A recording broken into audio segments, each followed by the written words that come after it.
Hello everyone, कैसे आप लोग? कैसे चल रही सबकी पढ़ाई? एकदम बढ़िया, एकदम मजेदार। तो my name is Sanjeev Pandey और स्वागत है आपका अपने प्यारे से चैनल में, खूबसूरत से चैनल में, जेआर कॉलेज में। ओके, सो जैसा कि आपको पता है, we have already started the topic. हमारे पास ऑलरेडी सारे के सारे लेक्चर्स, वीडियो, सारे के सारे चैप्टर्स अवेलेबल है प्लेलिस्ट में। कुछ चैप्टर्स मिसिंग हैं। ओके, वो चैप्टर्स हम लोग यहाँ पे कंप्लीट करने वाले हैं, जैसे कि तुम्हारा chapter number 3 that is kinetic theory of gases and radiation. Okay, so बहुत लोग बोल रहे थे सर कुछ चैप्टर मिसिंग है, वो चैप्टर कंप्लीट करा दो। ओके, हमको पढ़ने में थोड़ा सा प्रॉब्लम हो रहा है, इसलिए हम लोग वो चैप्टर कंप्लीट कराएंगे जो भी चैप्टर मिसिंग है। उसके अलावा जो भी चैप्टर्स है वो सारे के सारे 11th के कंटेंट हो या 12th के कंटेंट हो, साइंस हो, कॉमर्स हो, वो ऑलरेडी जेआर कॉलेज पे प्रेजेंट है। तुम लोग प्लेलिस्ट में जाओ, प्लेलिस्ट चेक करो, सारे के सारे चीजें अवेलेबल है वहां पे। ओके, चलो, सो ज्यादा टाइम वेस्ट नहीं करेंगे, हम लोग स्टार्ट करेंगे। आज हम लोग स्टार्ट करेंगे क्या? Chapter number 3 that is kinetic theory of gases and radiation. क्या क्या डिस्कस करने वाले हैं? थोड़ा सा इंट्रोडक्शन डिस्कस करेंगे, हम लोग अजम्पशंस डिस्कस करेंगे कि भाई काइनेटिक थ्योरी अगर हमको सीखना है तो क्या क्या अजम्पशंस करना है, उसके अंदर क्या क्या अज्यूम करना है हमको। फिर हम लोग बात करेंगे what is ideal gas, what is real gas. Okay, फिर हम लोग बात करेंगे मीन फ्री पाथ की, फिर हम लोग बात करेंगे आरएमएस वेलोसिटी की, फिर हम लोग बात करेंगे pressure of the ideal gas. Okay, तो इतना सारा चीज आज हम लोग डिस्कस करने वाले हैं। हो सकता है अगर थोड़ा वीडियो बड़ा हो जाए तो तुम लोग 2x या 1.5x पे तुम लोग उसको भगा के देख सकते हो, कोई प्रॉब्लम नहीं है। यस और नो? चलो, तो स्टार्ट करें आज का वीडियो। बुक और पेन लेके बैठ जाओ सब लोग, बेहतरीन तरीके से अपना नोट्स बनाओ, अपने तरीके से नोट्स बनाओ। जो जो पॉइंट बोल रहा हूं वो मार्क करो, जो जो मैं बोल रहा हूं उसको नोट डाउन करो। बहुत बेहतरीन तरीके से तुम्हारा नोट्स बनेगा। ओके, तो चलो, अगर हम लोग बात करें kinetic theory of gases and radiation, तो पूरे चैप्टर्स को ना दो पार्ट पे डिवाइड कर देते हैं। सबसे पहले पार्ट में हम लोग डिस्कस करेंगे that is kinetic theory.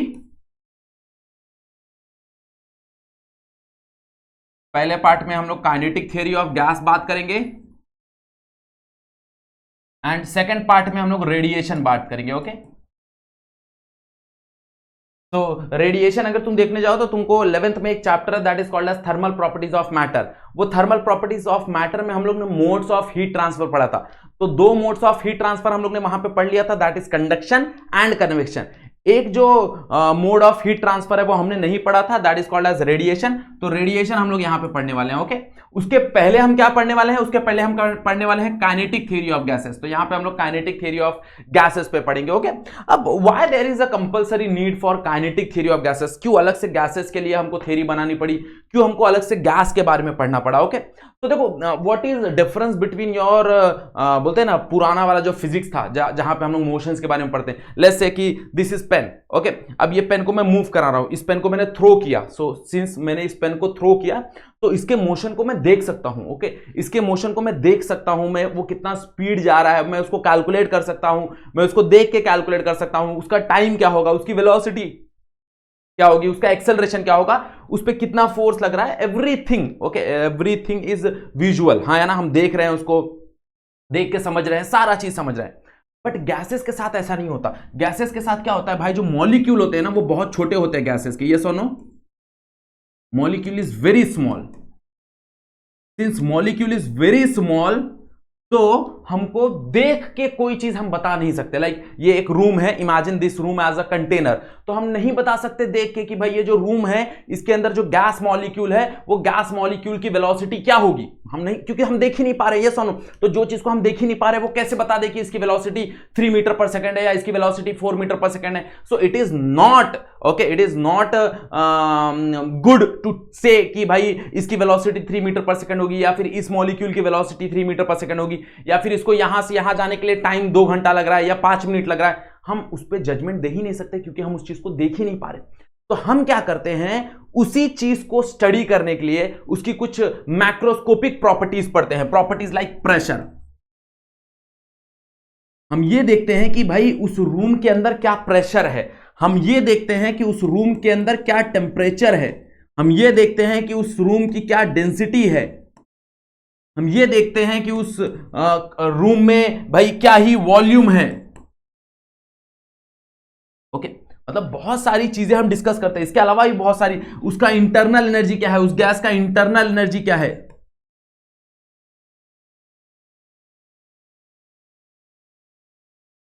Okay ये सारी चीजें हम डिस्कस करते हैं और ये सारी चीजें डिस्कस करके हम कहीं ना कहीं उसका मोशनल स्टडी करते हैं। ओके मतलब उस गैस का काइनेटिक बिहेवियर स्टडी करते हैं। Kinetic is nothing but a motion, yes और नो।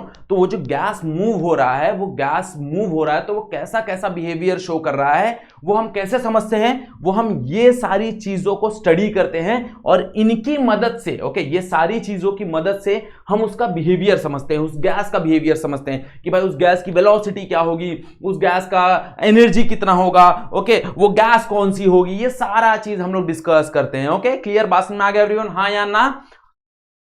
तो यही बेसिकली काइनेटिक थ्योरी में हम लोग डिस्कस करेंगे कि भाई उसकी वेलोसिटी क्या होगी, उसकी एनर्जी क्या होगी, डिग्री ऑफ फ्रीडम क्या होता है, what is specific heat capacity, what is the ratio of specific heat capacity, Mayer's relation हम पढ़ेंगे, that is very important. Okay तो ये सारा चीज हम लोग डिस्कस करेंगे, that is the kinetic theory of gases का पार्ट हो गया। रेडिएशन का पार्ट हम लोग बाद में डिस्कस करेंगे जब हम लोग रेडिएशन चालू करेंगे, although it is not a different chapter, ये एक ही चैप्टर है, बट रेडिएशन थोड़ा सा अलग पार्ट हो जाएगा, तो हम रेडिएशन के बारे में बाद में डिस्कस करेंगे। ओके तो लेट अस स्टार्ट। सो कुछ अजम्पशंस देख लेते हैं भाई, काइनेटिक थ्योरी पढ़ने से पहले कुछ अजम्पशंस है अपने को कि क्या क्या अजम्पशंस है।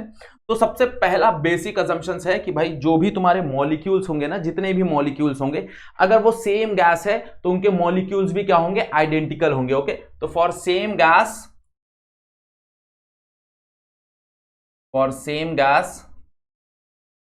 the molecule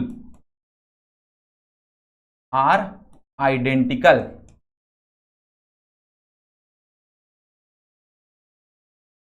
okay for same gas the molecules are identical. Identical का स्पेलिंग मैंने कुछ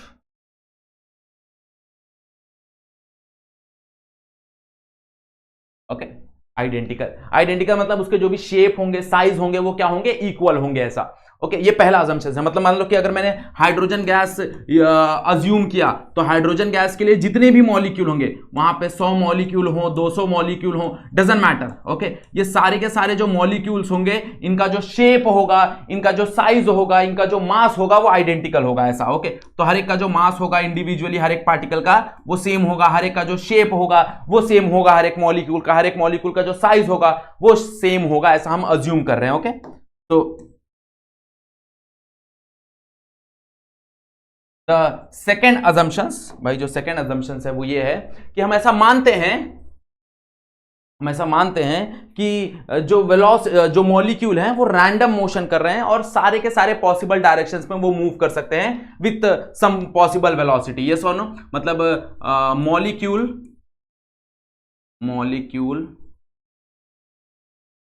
can do random motion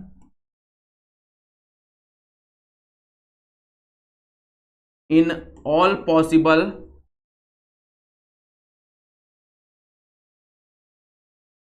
direction with possible velocities, clear बात आ रहा है? मतलब अगर ये कंटेनर, अगर हम इमेजिन करें कि दिस इज द कंटेनर और यहाँ पे बहुत सारे मॉलिक्यूल हैं, तो ये मॉलिक्यूल हो सकता है 2 मीटर पर सेकंड से फ्लो हो, यहाँ पे एक मॉलिक्यूल है वो यहाँ पे 3 मीटर पर सेकंड से जाए, यहाँ पे मॉलिक्यूल है वो यहाँ पे 5 मीटर पर सेकंड से जाए, और किसी भी डायरेक्शन में वो जा सकते हैं। ओके उनको इजाजत है कि भाई वो सारे के सारे डायरेक्शन में ट्रैवल कर सकते हैं। These are the second assumption. ये हमारे अजम्पशंस है। ओके ये हमारे अजम्पशंस है, ये बनाए गए हैं, साइंटिस्ट ने देख के भाई ऑब्जर्व किया है, एक्सपेरिमेंट किया है बहुत सारा, फिर ये सारे कंक्लूजन्स पे आए हैं। ओके फिर नेक्स्ट अजम्पशंस है कि भाई जो भी तुम्हारे कोलिजन होंगे, but obvious there will be a collision, कि बहुत नंबर ऑफ मॉलिक्यूल हैं, और अगर नंबर ऑफ मॉलिक्यूल हैं तो बट ऑब्वियस है कि नंबर ऑफ मॉलिक्यूल हैं तो जाहिर सी बात है कि वो सारे डायरेक्शन में जा रहे हैं, तो यहां से एक मॉलिक्यूल आ रहा है, यहां से एक मॉलिक्यूल आ रहा है, तो बाय डिफॉल्ट है इनके बीच में कोलिजन होना तो कंपलसरी है, सोनो। बट ये जो भी कोलिजन होंगे ये सारे के सारे इलास्टिक कोलिजन होंगे, मतलब ड्यूरिंग दिस कोलिजन कोई भी एनर्जी का लॉस नहीं होने वाला, ये चीज का बेसिक आइडिया रख लो। Okay so all the collision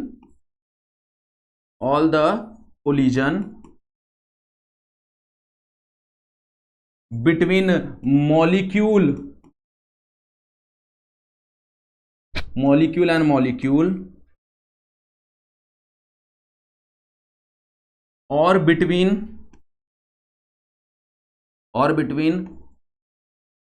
wall of container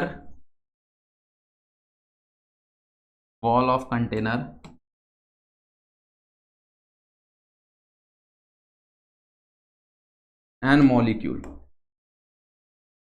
अब उसको तुम मॉलिक्यूल बोल लो या पार्टिकल बोल लो, उससे कोई फर्क नहीं पड़ता। Okay, so all the collision between the molecule and molecule और between wall of the container and molecule are elastic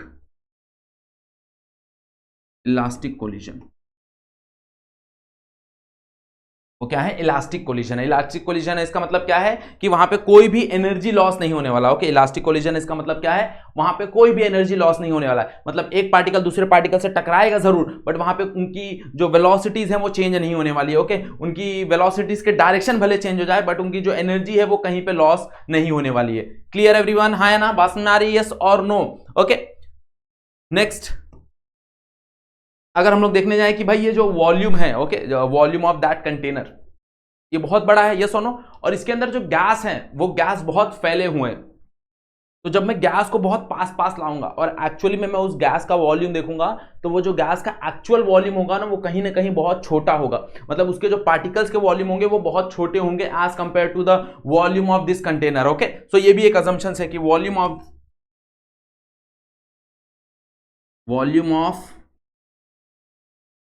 molecule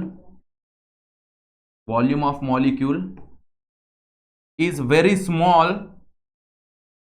Volume of molecule is very small as compared to the volume of container.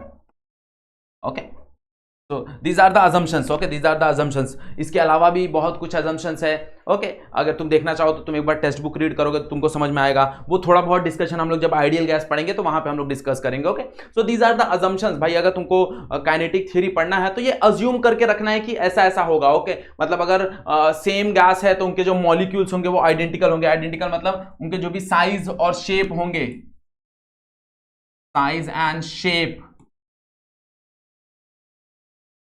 Should be same, ऐसा। Okay, फिर वो random motion कर सकते हैं किसी random container के अंदर कोई भी पॉसिबल वेलोसिटीज के साथ। फिर उनका जो भी कोलिजन होगा वो इलास्टिक कोलिजन होगा। फिर वॉल्यूम ऑफ मॉलिक्यूल जो होगा वो बहुत छोटा होगा as compare to the volume of container. Okay, these are the assumptions. Clear? बात सुना आ गया एवरीवन? हाँ या ना? ओके, आगे डिस्कस करें। चलो, द नेक्स्ट थिंग इज कि आइडियल गैस और रियल गैस में ये बेसिकली मेरे ख्याल से मुझसे अच्छा तुमको आता होगा, because you have already studied in chemistry. Okay, कि भाई आइडियल गैस क्या होता है, रियल गैस क्या होता है, तो मेरे ख्याल से तुमको थोड़ा बहुत आइडिया होगा और मुझसे ज्यादा जानकारी तुम्हारे पास होगा, ऐसा मैं अज्यूम करता हूं। तो थोड़ा बहुत डिस्कस कर लेते हैं कि भाई क्या होता है रियल गैस, क्या होता है आइडियल गैस। ओके, तो इसको एक डिफरेंस बिटवीन से हम समझने की कोशिश करते हैं कि भाई what is real gas and what is ideal gas. Okay, तो सबसे पहला भाई there is no thing like ideal gas. Okay, तो ये एक्चुअल में एग्जिस्ट नहीं करते। Okay, there is no gas which is ideal. Okay, which is ideal. There is no gas which is ideal. Okay, भाई आइडियल गैस जैसा हमारे पास कोई गैस नहीं है। हाँ, but in some situation, okay, in some situation जो भी हमारे पास गैसेस हैं वो बिहेव करते हैं as a ideal gases. Okay, like अगर तुमको पता होगा तो तुमने एक इक्वेशन सुना होगा, that is called ideal gas equation. सुना है? आइडियल गैस इक्वेशन सुना है? हम लोग ने कहीं ना कहीं पढ़ा है केमिस्ट्री में, यस और no? And what is that ideal gas equation? Ideal gas equation is nothing but PV is equals to nRT। हाँ या ना? कहीं ना कहीं तुमने ये चीज डिस्कस की होगी केमिस्ट्री में, that is PV is equals to nRT, where P is a pressure, V is a volume, N is a number of mole, R is a gas constant, universal gas constant, and T is the temperature. हाँ या ना? तो कहीं ना कहीं already हम लोग ने पढ़ा हुआ आइडियल गैस इक्वेशन। कहां से आता है ideal gas equation? That is Boyle's law, Charles law, Avogadro law. Okay, फिर तुम्हारा गेलुसेक लॉ। ओके, ये सारे लॉस तुमने कहीं ना कहीं केमिस्ट्री में पढ़े होंगे, तो मैं खाली तुमको ऐसे वर्बली बता दे रहा हूं, कहीं ना कहीं रिकॉल कर लो। अगर नहीं पढ़ा है तो रिकॉल कर लो, which is very important. Okay, तो जितने भी गैसेस हैं, जितने भी गैसेस हमारे सराउंडिंग में प्रेजेंट है, ऑल आर कहीं ना कहीं real gases. Okay, gas like hydrogen, oxygen, nitrogen, sulphur dioxide, carbon dioxide, जो भी गैस के बारे में तुम लोग बात करोगे वो सारे के सारे गैस रियल गैस हैं। Okay, in some situation, in some condition, भाई कुछ ऐसे सिचुएशन पे, कुछ ऐसे कंडीशंस पे they behave like a ideal gas. Okay, what is ideal gas हम लोग डिस्कस करते हैं। So all gases are real gases. Clear? Okay, बात समझ आ रहा? अब अगर मैं ऐसा क्या करता हूं, अगर मैं उसका टेम्परेचर और प्रेशर बहुत बढ़ा देता हूं। ओके, तो if we increases the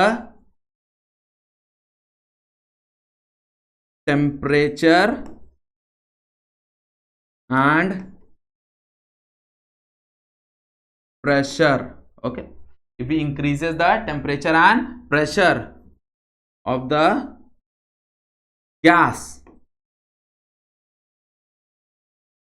up to a very high value,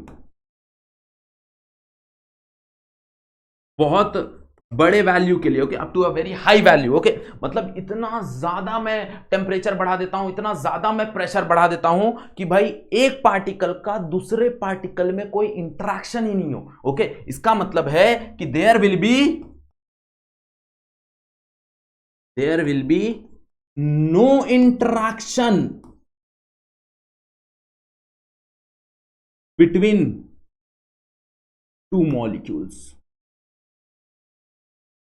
okay, मतलब दो मॉलिक्यूल्स के बीच में कोई भी इंटरेक्शन ही नहीं है, मतलब उनके बीच में कोई भी पोटेंशियल एनर्जी नहीं प्रेजेंट है, उनके बीच में कोई इलेक्ट्रोस्टैटिक एनर्जी नहीं प्रेजेंट है, उनके बीच में कोई इलेक्ट्रोस्टैटिक अट्रैक्शन नहीं हो रहा, उनके बीच में कोई फोर्स इन्वॉल्व नहीं हो रहा है। ओके, हो भी रहा है तो बहुत स्मॉल फोर्स इन्वॉल्व हो रहा है, दैट इज कॉल्ड एज, कहीं ना कहीं तुमने केमिस्ट्री में सुना होगा, vendor wall forces, vendor wall interaction, yes और नो। तो इसका मतलब यह है कि भाई उस आइडियल गैस में यहां पे जो पार्टिकल है और यहां पे जो पार्टिकल है, इनका आपस में कोई भी लेना देना नहीं है, इनका इससे कोई भी लेना देना नहीं है, which is actually not possible. अगर हम एक्चुअल में देखने जाए तो अगर कोई हाइड्रोजन गैस है तो यहां पे जो हाइड्रोजन गैस है और यहां पे जो हाइड्रोजन गैस है, इनका आपस में लेना देना है, यस और नो, ये मॉलिक्यूल का आपस में लेना देना है। बट हम एक ऐसा सिचुएशन क्रिएट कर दे रहे हैं, हम उस गैस का इतना ज्यादा टेम्परेचर या इतना ज्यादा प्रेशर बढ़ा दे रहे हैं कि भाई इस मॉलिक्यूल का इस मॉलिक्यूल के बीच में कोई इंटरेक्शन ही नहीं है। जब इस मॉलिक्यूल का और इस मॉलिक्यूल का कोई भी इंटरेक्शन ही नहीं है तो कहीं ना कहीं this type of gas behaves as a ideal gas, तो ही हम उसको बोलते हैं भाई ये एक आइडियल गैस होगा। ओके, तो हमने सारा चीज कंक्लूड किया और हमने ये निकाला कि हमने एक इक्वेशन बनाया, that is PV is equals to NRT, और ऐसा माना कि भाई अगर कोई भी जो गैस है वो ये इक्वेशन को फॉलो कर रही है, मतलब this is called as ideal gas, तो वो उस गैस को क्या बोलेंगे, वो उस गैस को आइडियल गैस बोलेंगे। Okay, clear? बात समझ में आ रहा है? ये कहीं ना कहीं एमसीक्यू में पूछ चुका है। ओके, देखो जो चीज को मैं मार्क कर रहा हूं कि हाँ भाई ये कहीं ना कहीं अपने को सवाल में पूछ चुका है, तो उस चीज पे थोड़ा सा ध्यान दो। ये कहीं ना कहीं तुम्हारे बोर्ड एग्जाम के एमसीक्यू में पूछ चुका है ये सवाल कि what is the condition to get the ideal gas. The condition to get the ideal gas is nothing but the temperature and pressure should be very high. याद रखना, ओके, टेम्परेचर और प्रेशर बहुत ज्यादा होना चाहिए उस गैस का। और तुम लोग बोलते हो ना सर एमसीक्यू बहुत हार्ड जाता है, एमसीक्यू हमसे नहीं सॉल्व हो पाता है। क्यों सॉल्व नहीं हो पाता? बिकॉज एमसीक्यू हमको क्या लगता है कि भाई हम 10वीं में थे तो टेक्स्ट बुक के पीछे का एमसीक्यू पढ़ लिया, वहां से आ जाता था, बट ऐसा नहीं होता। अगर तुम 11वीं 12वीं में हो और तुमको एमसीक्यू देना है तो एमसीक्यू में क्या होता है कि भाई हर एक चीज तुमको अच्छे से पढ़नी पड़ती है, मतलब किस लाइन में से सवाल में से एमसीक्यू बन जाए या फिर वो कहां से एमसीक्यू पूछ ले हमको नहीं पता। तो इसलिए हमको क्या करना पड़ता है, जो भी कोई टीचर अगर या कोई भी हो, ओके, तुम क्लास में पढ़ रहे हो, तुम स्कूल में पढ़ रहे हो, तुम ऑनलाइन कहीं से भी पढ़ रहे हो, अगर जो टीचर जो स्टेटमेंट बोल रहा है उस स्टेटमेंट को ध्यान रखो, उस स्टेटमेंट को कहीं नोट डाउन कर लो, क्या पता उसमें से एमसीक्यू बन जाए। तो जैसे यहां पे एमसीक्यू बना हुआ है, ओके, यहां से एमसीक्यू बना हुआ है कि भाई what is the condition to get the ideal gas, okay, और व्हाट इज द कंडीशन कि भाई जिसमें मॉलिक्यूल और मॉलिक्यूल के बीच में कोई भी फोर्सेस नहीं रहेगा। The condition is pressure and temperature should be very high. The condition is pressure and temperature should be very high. Clear? बात समझ में आ रहा है एवरीवन? हाँ या ना? ओके, बोलो, समझ में आ रहा है? चलो आगे बढ़े, थोड़ा बहुत आइडियल इक्वेशन के बारे में डिस्कस कर दे, आइडियल इक्वेशन के बारे में थोड़ा सा डिस्कस कर ले। चलो तो अगर हम देखने जाएं तो हमारे पास 4 लॉ हैं, अगर तुमको याद नहीं आ रहा तो मैं याद करा देता हूं। The one is your boys law. What is boys law? Boys law बोलता है भाई प्रेशर जो है वो इनवर्सली प्रोपोर्शनल रहेगा वॉल्यूम के साथ। कंडीशन दिया है कि temperature and your number of mole should be constant. हाँ या ना? तुम्हारा जो टेम्परेचर है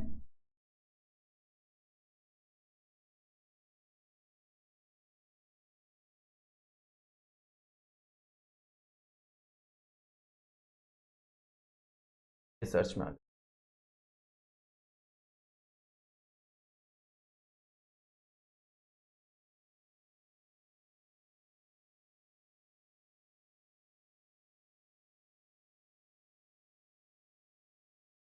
यस ओके।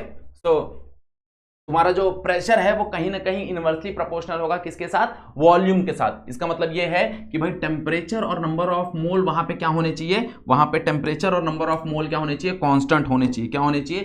कांस्टेंट होने चाहिए। मतलब कहीं ना कहीं मैं बोल सकता हूं कि पीवी का जो मल्टीप्लीकेशन होगा वो शुड बी कांस्टेंट होगा।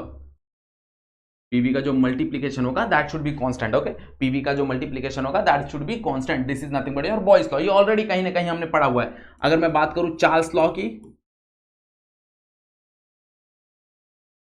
तो चार्ल्स लॉ क्या बोलता है कि जो भी तुम्हारा वॉल्यूम है वो डायरेक्टली प्रोपोर्शनल होता है टेम्परेचर के साथ। यस और no? What is Charles law? Charles law is volume is directly proportional to the temperature. हाँ या ना? मतलब कहीं ना कहीं यहां पे हमको क्या करना पड़ेगा? प्रेशर और नंबर ऑफ मोल को क्या रखना पड़ेगा? कांस्टेंट रखना पड़ेगा। क्या रखना पड़ेगा? कांस्टेंट रखना पड़ेगा। यस और नो? मतलब यहां पे प्रेशर और नंबर ऑफ मोल क्या होंगे? कांस्टेंट होंगे। अगर ऐसा होगा तो यहां पे मैं बोल सकता हूं V बाई टी का जो रेशियो होगा दैट शुड बी कांस्टेंट। भाई V बाई टी का जो रेशियो होगा दैट शुड बी कांस्टेंट। हाँ या ना? ओके, V बाई टी का रेशियो क्या होने वाला है? कांस्टेंट होने वाला है। क्लियर बात समझ में आ रहा है एवरीवन? यस और नो? हाँ या ना? ओके, नेक्स्ट इसके बाद अगर हम देखने जाए तो इसके बाद एक और लॉ है, अगर तुमको पता होगा, that is called as pressure law या फिर गेल-लुसेक लॉ। सो का स्पेलिंग देख लेना, मेरे ख्याल से स्पेलिंग गलत हो सकता है, और स्पेलिंग तो तुमको पता ही भाई कितना अच्छा है मेरा। तो गेल-लुसेक लॉ क्या बोलता है? Which is also called as pressure law. तो यहां पे बोलता है कि जो प्रेशर ऑफ द गैस है, जो प्रेशर ऑफ द गैस है वो कहीं ना कहीं डायरेक्टली प्रोपोर्शनल होगा किसके साथ? टेम्परेचर के साथ। ओके, कहीं ना कहीं डायरेक्टली प्रोपोर्शनल होगा टेम्परेचर के साथ। मतलब टेम्परेचर के साथ तुम्हारा वॉल्यूम भी डायरेक्टली प्रोपोर्शनल होता है और कहीं ना कहीं तुम्हारा प्रेशर भी डायरेक्टली प्रोपोर्शनल होता है। मतलब अगर मैं वॉल्यूम टेम्परेचर बढ़ाऊंगा तो बाय डिफॉल्ट प्रेशर भी बढ़ेगा और बाय डिफॉल्ट वॉल्यूम भी बढ़ेगा। यस और नो? सो यहां पे बस ये अज्यूम कर रहे हैं कि हम लोग यहां पे जो भी तुम्हारा वॉल्यूम होगा और नंबर ऑफ मोल जो होगा वो कांस्टेंट होगा, ऐसा हम लोग अज्यूम कर रहे हैं। ओके, नंबर ऑफ मोल जो होगा वो कांस्टेंट होगा, ऐसा हम लोग अज्यूम कर रहे हैं। क्लियर बात समझ में आ गया? हाँ या ना? Okay, next is your Avogadro law.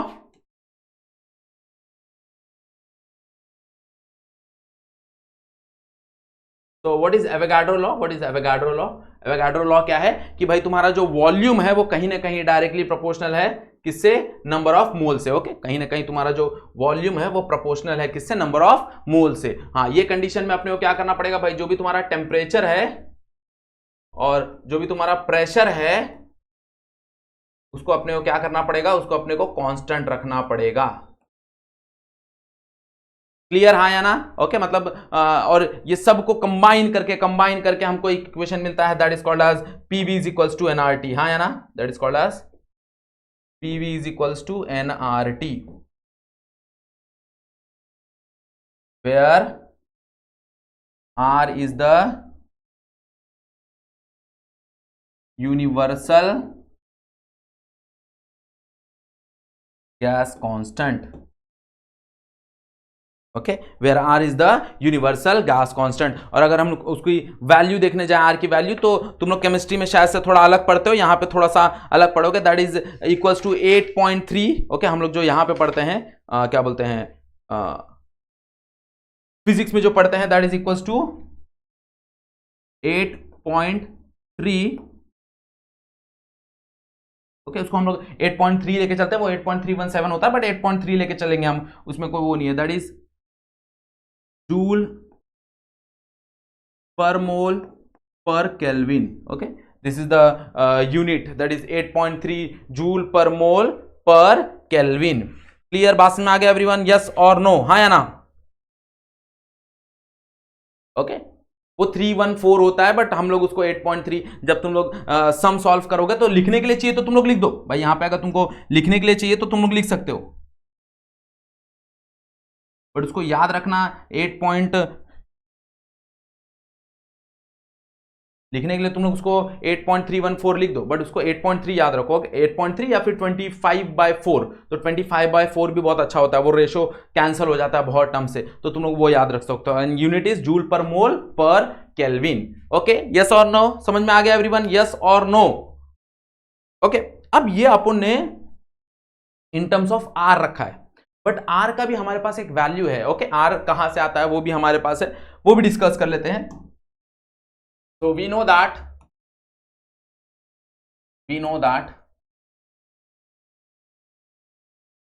जो R है ना वो हमको कहां से मिलता है, वो हमको मिलता है KB इंटू NA से, where KB is Boltzmann constant. Okay,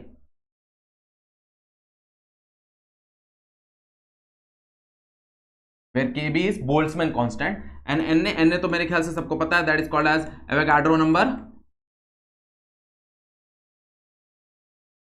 Avogadro number which is equals to 6.02 into 10 raised to 23। yes or no? Okay, Avogadro, what is Boltzmann constant? Boltzmann constant का तुम्हारा अगर हम वैल्यू देखने जाए तो that is equals to 1.38। ये किसके बराबर है? 1.38 into 10 raised to 23 के बराबर है। ओके, -23 के बराबर है। तो that is Boltzmann constant is 1.38 into 10 raised to -28, that is joule पर केल्विन। जूल पर केल्विन, हाँ या ना? ओके, अब इन दोनों को अगर मैं मल्टीप्लाई करूं तो जो आंसर आता है that is approximately equals to 8.314 which is nothing but your universal gas constant। okay, which is nothing but your universal gas constant। अब फायदा क्या है देखो जरा ध्यान से, अब ये चीज को ना कहीं याद कर लो भाई, जो R होता है वो बराबर होता है KB इंटू NA। अब यहाँ पे गलती क्या होगी, बोल्ट्जमैन कांस्टेंट दो जगह तुमको सुनने मिलेगा, एक जब हम यही चैप्टर में आगे जाएंगे ना तो वहां पे हमको सुनने मिलेगा स्टीफन बोल्ट्जमैन कांस्टेंट, और उसका वैल्यू कुछ अलग होता है, that is sigma equals to 5.67 into 10 raised to -8 something उसका वैल्यू है। ओके, एंड दैट इज अलग कांस्टेंट। ओके, उसका भी नाम वही है, उसका नाम बस थोड़ा सा अलग है, that is called as Stefan Boltzmann constant. Stefan Boltzmann constant. Okay, but ये जो कांस्टेंट है that is called as Boltzmann constant. ये एक अलग कहानी है, ये एक अलग कहानी है, तो दोनों को अलग अलग रखना, दोनों को कंफ्यूज मत करना। ओके, दोनों को मिक्सअप मत करना, ये चीज पे ध्यान रख देना। ओके, चलो बहुत बढ़िया।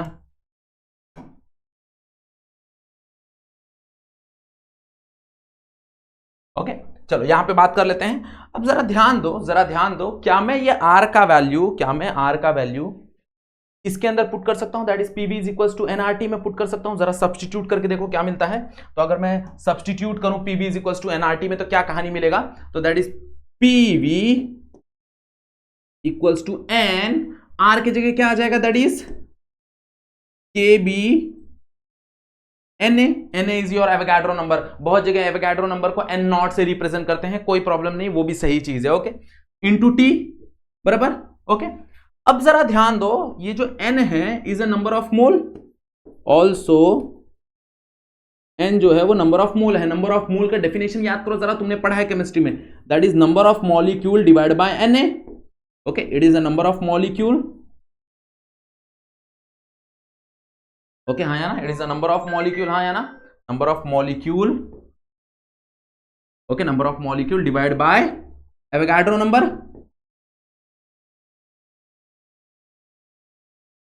बराबर, so N is equals to N divide by Na। तो क्या मैं बोल सकता हूं यहां से मेरे को N मिलेगा, N is equals to N into Na। Okay, N क्या मिलेगा, N इंटू Na, मतलब यहां पे जो N इंटू Na दिख रहा है उसके जगह मैं कैपिटल N पुट कर सकता हूं। तो अगर मैं पुट करूंगा तो मेरे को क्या मिलेगा, मेरे को मिलेगा that is PV is equals to N KBT, and this is also ideal gas equation। okay, in terms of Boltzmann constant। okay, दोनों का दोनों सेम ही इक्वेशन, याद रखना, ये जो PV is equals to NRT है, ये भी और ये भी दोनों के दोनों सेम है, बस फर्क क्या है इसके अंदर नंबर ऑफ मोल है और गैस कांस्टेंट है, इसके अंदर नंबर ऑफ मॉलिक्यूल है और स्टीफन बोल्ट्जमैन कांस्टेंट है। ओके, सॉरी स्टीफन बोल रहा हूं, सिर्फ बोल्ट्जमैन कांस्टेंट है, स्टीफन बोल्ट्जमैन कांस्टेंट नहीं, सिर्फ बोल्ट्जमैन कांस्टेंट है। Okay, where n is number of molecule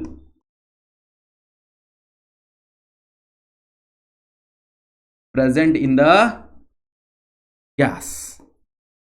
clear, बात समझ आ रहा है ना?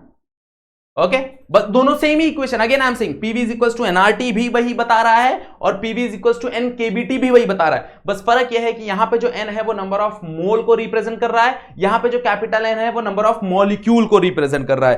Clear everyone? हाँ या ना? बात समझ में आ गई कि नहीं समझा एवरीवन? ओके, क्लियर हुआ कि भाई कहां से ये आर का वैल्यू आता है। ओके, कहां से तुमको ये दोनों को मल्टीप्लाई करते हैं, तो ये दोनों को मल्टीप्लाई करके हमको जो आंसर मिलता है दैट इज 8 पॉइंट। हम करके देख लेते हैं, अगर मैं दोनों को मल्टीप्लाई करूं तो यहां पे that is 6.02 into 1.38। Okay, that is 8.30 आ रहा है, बट वो तुम्हारा जो नंबर है एवोगाड्रो का वो तुम लोग 6.023 समथिंग लेते हो, यस और नो? बट हम देखने जाए तो आंसर क्या आ रहा है, 8.3 आ रहा है। तो इसलिए मैंने तुमको बोला कि भाई 8.3, और यहाँ पे प्लस 10⁻23 है, यहाँ पे माइनस 10⁻23, वो कैंसिल हो जाता है, तुमको वैसे आर का वैल्यू मिल जाता है। क्लियर, हाँ या ना? समझा सबको एवरीवन? यस और नो? कहानी समझ में आ गई कि नहीं समझ में आ गई? आइडियल गैस कहां से आता है भाई, चारों गैस लॉ क्या है, that is very important. Okay, याद रखना। क्लियर, हाँ या ना? चलो आगे बढ़ते हैं। That is called as mean free path. Okay, what is mean free path? क्या होता है मीन फ्री पाथ? अगर हम लोग बात करें मीन फ्री पाथ की, तो सबसे पहले डिस्कस करते हैं what is free path. Okay, what is free path? तो लेट अस कंसीडर, इसके लिए अपने को अज्यूम करना पड़ेगा कि एक कंटेनर है हमारे पास। लेट अस कंसीडर एक container, let us consider this is a container. Okay,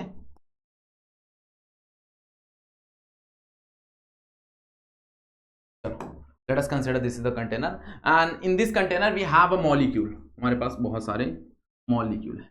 let's say this is the molecule।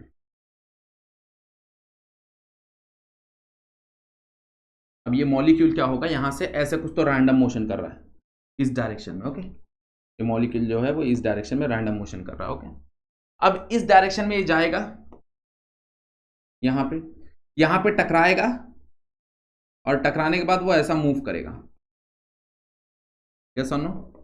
और यहां पे वापस टकराएगा, यहां पे वापस टकराएगा। ओके, तो what is mean free path? Mean को साइड में रखते हैं। What is free path? Free path का मतलब होता है कि भाई ये जो डिस्टेंस है दो कोलिजन के बीच का। ओके, मतलब दो जगह वो टकरा रहा है ना, यहां और यहां, तो टकराने के बाद और जस्ट टकराने के पहले जो डिस्टेंस है ना, that is called as free path. That is called as free path. मतलब कहीं ना कहीं ये जो डिस्टेंस है, ये जो डिस्टेंस है, इसको हम लोग बोलते हैं फ्री पाथ का distance.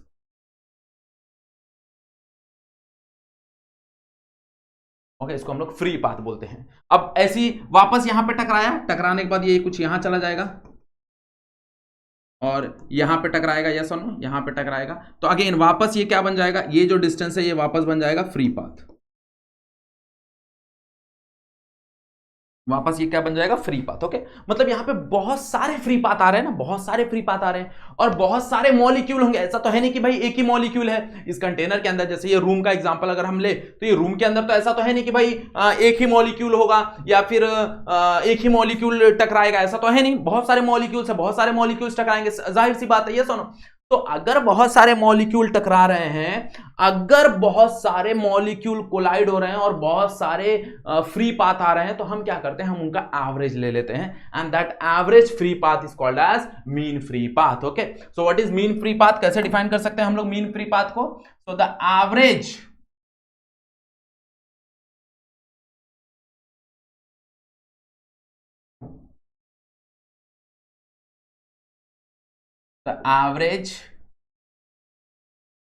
free path, okay, is called as mean free path।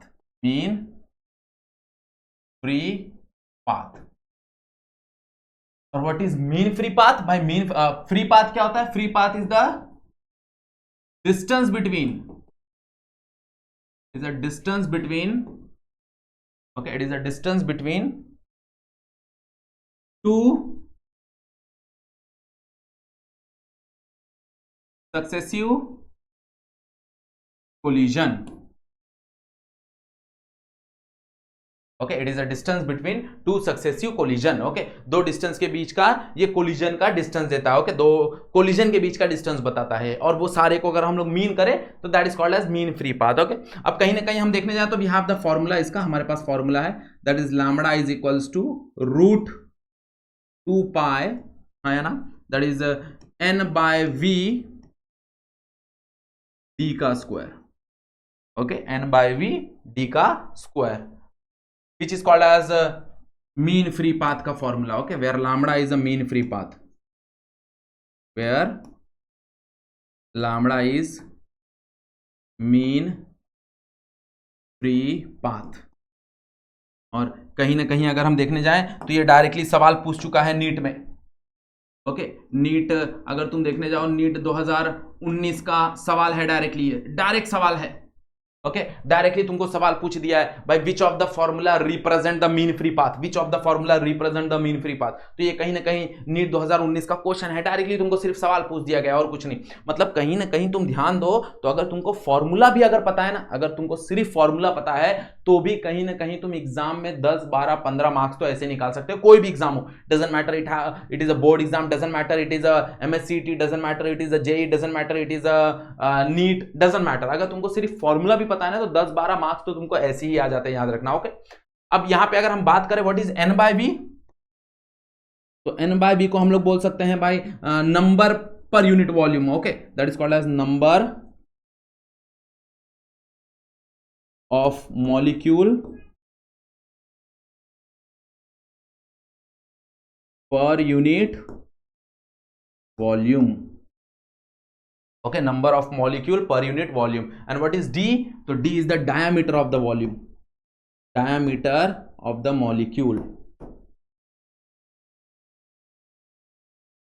Okay, what is d, d is the diameter of the molecule. और ये दोनों देखो इनवर्सली प्रोपोर्शनल है, मतलब जितना डायमीटर बड़ा होगा। ओके, जरा इमेजिन करने की कोशिश करो, अगर सोचने की कोशिश करो। ओके, अगर मैं डायमीटर को बहुत बड़ा कर देता हूं, ओके, डायमीटर को बहुत बड़ा कर देता हूं, तो जरा सोचो अगर मैं डायमीटर को बड़ा कर दूं तो क्या उनको उनकी जो टकराने की प्रोबेबिलिटी है वो बढ़ जाएगी?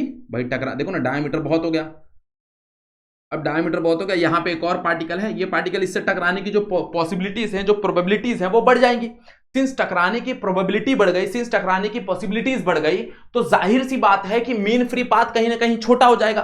मतलब कहीं ना कहीं अगर डायमीटर बढ़ गया तो मीन फ्री पाथ क्या हो जाएगा? छोटा हो जाएगा। सेम कहानी ये है n बाय v की। n बाय v का मतलब क्या होता है कि भाई n बाय v का मतलब है कि कहीं ना कहीं number of molecule per unit volume अगर बढ़ गया, अगर नंबर ऑफ मॉलिक्यूल बढ़ गए, तो नंबर ऑफ मॉलिक्यूल बढ़ गए तो इसका मतलब टकराएंगे ज्यादा, क्योंकि ज्यादा मॉलिक्यूल प्रेजेंट है। जरा इमेजिन कर लो कि वी हैव 2 कंटेनर, एक कंटेनर में खाली 2 ही मॉलिक्यूल हैं, और एक सेम साइज का कंटेनर है जिसके अंदर बहुत सारे मॉलिक्यूल है, बहुत सारे मॉलिक्यूल हैं, तो जाहिर सी बात है टकराने की पॉसिबिलिटीज किस में ज्यादा होंगी? ये वाले मॉलिक्यूल में ज्यादा होंगी टकराने की पॉसिबिलिटीज। और अगर टकराने की पॉसिबिलिटीज ज्यादा होंगी तो जाहिर सी बात है कि भाई उनका जो मीन फ्री पाथ है वो छोटा होगा, तो इसलिए वो इनवर्सली प्रोपोर्शनल है, इसलिए वो इनवर्सली प्रोपोर्शनल है। क्लियर? बात समझ में आ गया एवरीवन? यस और नो, हाँ या ना? ओके, बताओ फटाफट, कमेंट करके बताओ कि ये चीज समझ में आ रहा है कि नहीं समझ में आ रहा है, कि सारा चीज ऊपर से जा रहा है। And it is very important, again I am saying it is very important.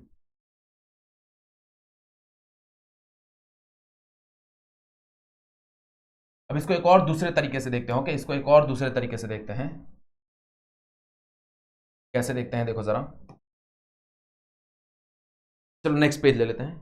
Next page पे देखो, हमारे पास ऑलरेडी एक फॉर्मूला है, that is lambda is equals to, that is lambda is equals to 1 by root 2। याद रखना ये सिर्फ 2 ही रूट में, जो पाई है वो बाहर है, pi n by v into D का स्क्वायर। यस और नो?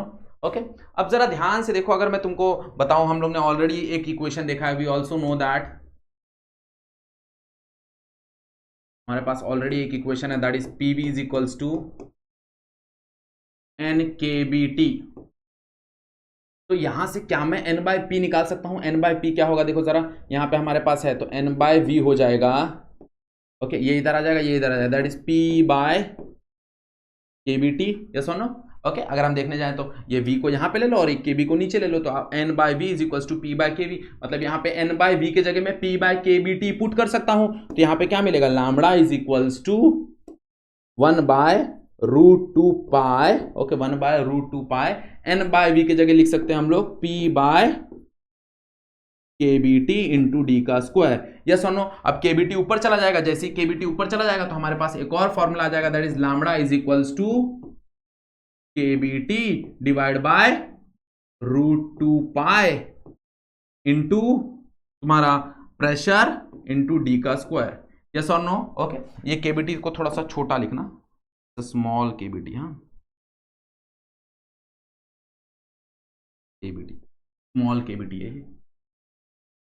ओके क्लियर, बात समझ आ रहा है। मतलब यहाँ पे हमारे पास एक और फॉर्मूला आ गया, that is called as in terms of temperature. Okay in terms of temperature, इसके पहले वाला जो फॉर्मूला है वो है इन टर्म्स ऑफ प्रेशर, और ये जो फॉर्मूला है ये इन टर्म्स ऑफ टेम्परेचर। तो अगर मुझे टेम्परेचर भी पता है और प्रेशर पता है तो और डायमीटर पता है तो मैं उसका मीन फ्री पाथ कैलकुलेट कर सकता हूं।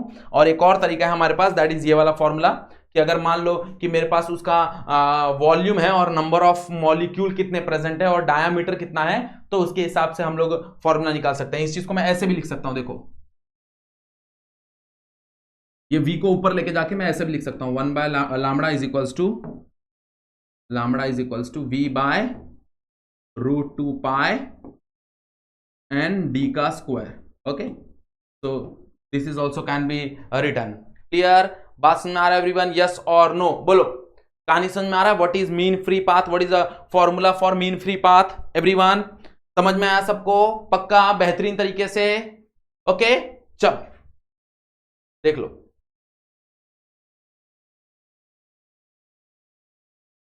Next we are going to discuss that is RMS velocity। okay so what is RMS velocity? okay what is RMS velocity? so let us consider कि भाई हमारे पास बहुत सारे अलग अलग velocities हैं। let's say the velocities of the molecule। okay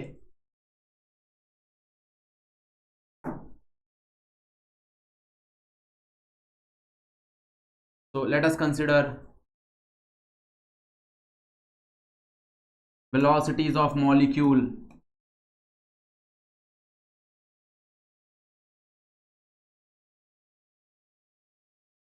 तो V1 ले लेते हैं, V1 V2 V3 V4 up to ऐसे ऐसे Vn तक ले लेते हैं। ओके ऐसे ऐसे Vn तक ले लेते हैं, V कैपिटल N कर देते हैं इसको, बिकॉज हमने नंबर ऑफ मॉलिक्यूल को कैपिटल N लिया, तो V कैपिटल N लेते हैं। अब वो अगर हम एवरेज लेते हैं, मान लो कि हम एवरेज लेते हैं, तो एवरेज कहीं ना कहीं उतना परफेक्ट आंसर नहीं देता है तुमको। ओके तुमने ऑलरेडी मेरे ख्याल से आरएमएस वेलोसिटी 8वीं 9वीं या फिर 10वीं में कहीं ना कहीं आरएमएस वैल्यू पढ़ा होगा। ओके आरएमएस वेलोसिटी तो नहीं पढ़ा होगा, आरएमएस वैल्यू पढ़ा होगा कहीं ना कहीं। ओके तो कहीं ना कहीं हम जो एवरेज लेते हैं वो एवरेज उतना ज्यादा एक्यूरेट नहीं होता, तो इसलिए हम लोग रूट मीन स्क्वायर का एवरेज लेते हैं। Okay that is called as RMS value और आरएमएस वेलोसिटी। तो अगर हम लोग यहाँ पे वेलोसिटी का आरएमएस वैल्यू निकाल रहे हैं तो हम लोग बोलेंगे आरएमएस वेलोसिटी, तो it is called as RMS value. और आरएमएस वैल्यू कैसे निकालते हैं, that is V RMS under root of जितने भी गिवन टर्म है उनका स्क्वायर कर दो। Okay that is let's say v1 v2 v3 का स्क्वायर कर दो, प्लस अप टू कहां तक जाएंगे हम लोग, एज vn तक जाएंगे। ओके कहां तक जाएंगे, vn तक जाएंगे, whole divide by N. Yes और नो, मतलब सारा का सारा V R M S is equals to under root v1 plus v2 plus v3 plus dot dot dot dot vn whole divide by n। This is called as RMS velocity. ऐसे हम RMS velocity यहां से निकालते हैं। Okay ऐसे ना हम लोग यहाँ पे आरएमएस वेलोसिटी निकालते हैं। हम लोग इसको एक और तरीके से लिख सकते हैं, अगर हम देखने जाए तो हम लोग इसको लिख सकते हैं वी आरएमएस का स्क्वायर, और ये साथ में n यहाँ पे मल्टीप्लाई हो जाएगा। This can be equals to v1 का स्क्वायर प्लस v2 का स्क्वायर प्लस v3 का square plus dot dot dot dot dot vn का स्क्वायर। ओके मतलब कहीं ना कहीं अगर मैं सारी वेलोसिटीज का स्क्वायर करूं और उसका सम करूं तो वो किसके बराबर रहेगा, वो बराबर रहेगा वी आरएमएस के square into the number of molecule के बराबर रहेगा।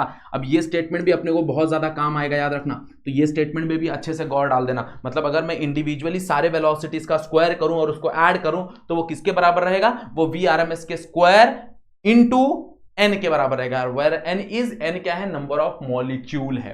क्लियर, बात समझ में आ रहा है एवरीवन, यस और नो। अब कहीं ना कहीं तुमको ना बुक में आरएमएस वेलोसिटी ऐसा भी दिखाया है, तो ध्यान देना वो ऐसा भी दिखाया जा सकता है।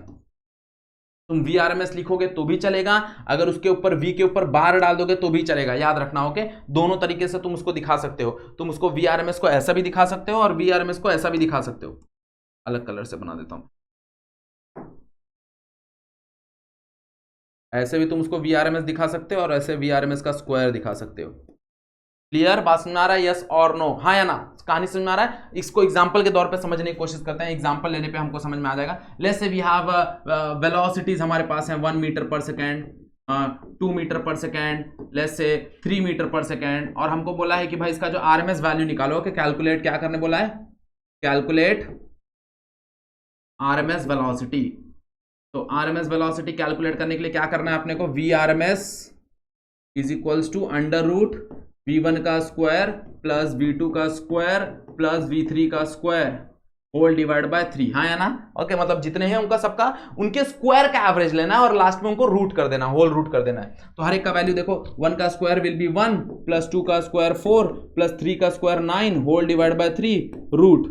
ओके, ये कितना ही हो जाएगा? दैट बिकम 14 बाय 3, तो 14 बाय 3 का रूट। ओके, अब 14 बाय 3 को तुम डिवाइड कर सकते हो, उसको रूट से बाहर ले सकते हो, जो भी वैल्यूज आएगा। ओके, मेरे को कमेंट करके जरूर बताना कि भाई ये वैल्यू कितनी आ रही है, and that will be metre पर सेकंड। ओके, जो भी तुम्हारी वैल्यूज आएगी that will be in metre पर सेकंड। तो that is called as RMS velocity. Okay, that is not RMS, that is not average velocity. वो एवरेज से बहुत अच्छा एक्यूरेट वैल्यू देगा। ओके, खाली हम एवरेज लेने जाए तो तुमने पढ़ा होगा एवरेज थोड़ा सा एक्यूरेट नहीं है, उसके लिए हम लोग मीन मीडियन मोड पढ़ते थे, याद करो। ओके, वही तरीके से अगर हम देखने जाए तो सिर्फ एवरेज वेलोसिटी अगर मैं कैलकुलेट करूंगा ना तो वो उतना इफेक्टिव वेलोसिटी नहीं होगा, इसलिए हम लोग आरएमएस वेलोसिटी कैलकुलेट करते हैं। Clear everyone? यस और नो?